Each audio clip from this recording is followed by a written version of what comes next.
So I was in the Marine Corps for approximately 10 years. I was an infantry officer. My first deployment was on a ship for six months in the Persian Gulf. So we were the reserves in Iraq. My next deployment was to Iraq. Then I went to California and I trained the Navy Seabees for about 3 years, like teaching them their combat skills. And then from there, I went back to the Marine Corps and I went to an infantry battalion and I was a company commander and an operations officer in Afghanistan. I got selected for major and I said, it's time to pursue another career.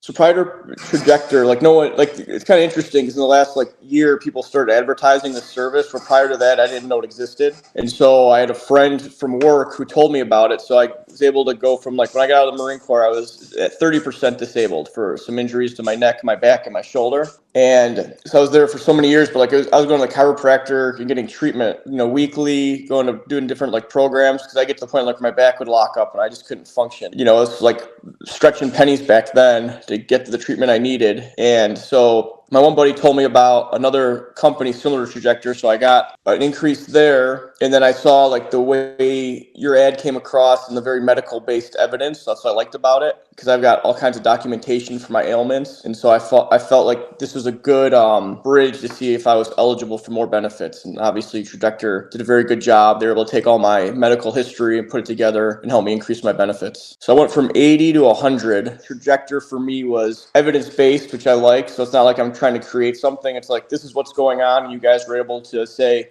that is what's going on, and here's the evidence to back it up. So I think that was the big push for Trajector for me. Just ease of mind, right? So if I go to the chiropractor once a week, it's $35 a week that's going there. So it helps me know that I can cover that cost without stressing about it. And then getting the right nutrition as well, because obviously in today's world you can get food really cheap, but to get good food you got to pay a little money, and that's the key component, right? Getting the right treatment. And so right now I feel at ease knowing that I'll have the financial needs I need to get just the medical treatment to be functional day to day. Without it, I become like a hermit in a turtle shell, right? I can't move. And so it costs money to stay mobile. And fortunately with this increase, I'm able to do that stress-free.